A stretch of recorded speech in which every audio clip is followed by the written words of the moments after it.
PT Garuda Indonesia adalah perusahaan internasional yang menyediakan jasa penerbangan dalam dan luar negeri.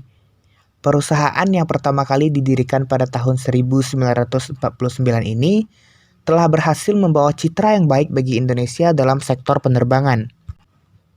Namun, baru-baru ini PT Garuda Indonesia telah mem-PHK sebanyak 700 karyawannya. Duh, kok bisa ya? Makanya simak penjelasan dari kelompok kami ya. Kebijakan PHK yang diambil oleh PT Garuda ini disebabkan oleh menurunnya demand atau permintaan layanan penerbangan. Dan hal ini juga merupakan salah satu dampak buruk pandemi COVID-19 loh guys. Benar saja, maskapai penerbangan ini telah mengalami kerugian dan mengalami masalah finansial secara internal. Jadi, guna memulihkan situasi ke keadaan yang lebih stabil, Irfan Setiaputra selaku Direktur Utama harus mengambil keputusan pahit ini. Lantas, gimana sih teori-teori manajemen organisasi memandang kasus ini?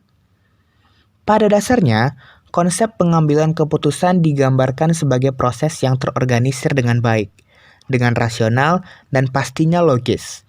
Pengambilan keputusan ini ternyata ada keterkaitannya dengan kekuasaan dan politik loh guys. Kenapa? Sejatinya, kekuasaan adalah konsep yang mencakup mekanisme, proses, serta disposisi yang berupaya memastikan aktor-aktor dalam sebuah perusahaan atau organisasi bertindak dan melaksanakan tugas mereka sesuai dengan porsi masing-masing.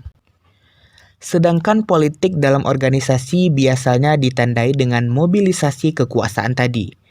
Nah, dalam kasus PHK PT Garuda ini, dapat kita lihat bahwasannya Direktur Utama telah mengambil tindakan yang rasional dan logis. Hal ini didasarkan pada pertimbangan terkait keberlangsungan perusahaan. Jika PT Garuda tetap mempertahankan kebijakan-kebijakan normal tersebut, tentu saja hal ini akan berdampak lebih buruk pada eksistensi perusahaan. Selain itu, peran Irfan Setiaputra selaku Direktur Utama dalam kasus PHK ini adalah salah satu contoh implementasi konsep kekuasaan tadi loh guys. Selanjutnya, kita juga dapat menganalisa kasus ini dengan teori changing in organization, khususnya teori dari Pettigrew. Beliau menegaskan bahwa perubahan dalam organisasi itu bersifat struktural dan terencana. Setiap pengambilan keputusan oleh seorang manajer pastinya melalui serangkaian skema yang bersifat formal.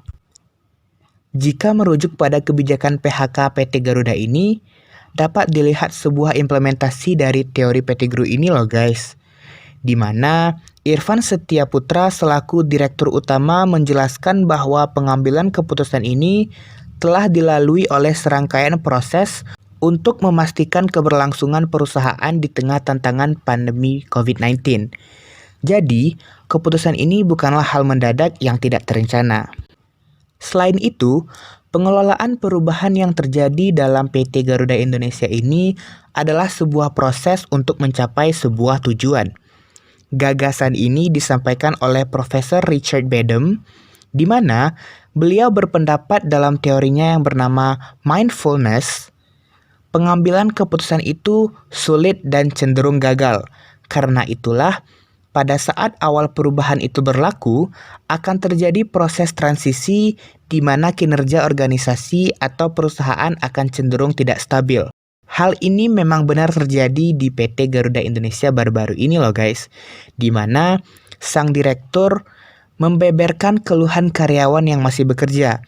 Mereka merasa kewalahan karena harus bekerja lebih keras.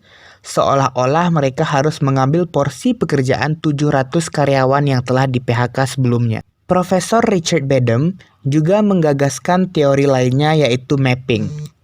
Teori ini menegaskan bahwa setiap tindakan yang diambil akan mengacu pada perencanaan sebuah perusahaan atau organisasi.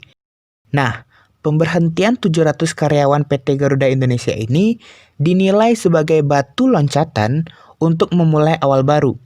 Sang Direktur Utama mengemukakan bahwa pengambilan keputusan ini dilakukan untuk memulihkan demand atau permintaan agar kinerja yang dihasilkan juga lebih baik.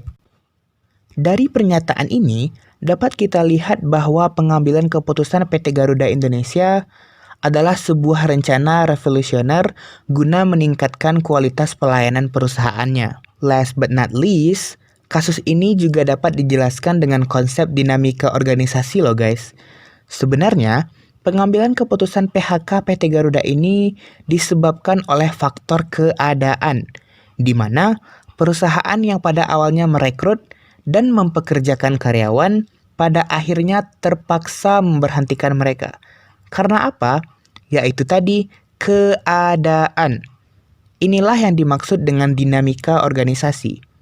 Teori dinamika organisasi dijelaskan sebagai proses yang terjadi dalam organisasi yang selalu berkembang dan menyesuaikan diri dengan keadaan. Jika organisasi semakin besar, maka keadaan organisasi tersebut akan menjadi lebih kompleks pula. Kira-kira itulah beberapa teori manajemen organisasi yang dapat menjelaskan kasus PHK 700 karyawan PT Garuda ini. Semoga para karyawan yang diberhentikan segera mendapatkan pengganti yang lebih baik ya. Dan untuk para penonton, semoga kasus ini dapat menjadi pelajaran bagi kita semua dalam mengambil sebuah keputusan. Ingat, keputusan itu harus rasional dan logis. Sekian terima kasih, sampai jumpa di lain kesempatan ya guys.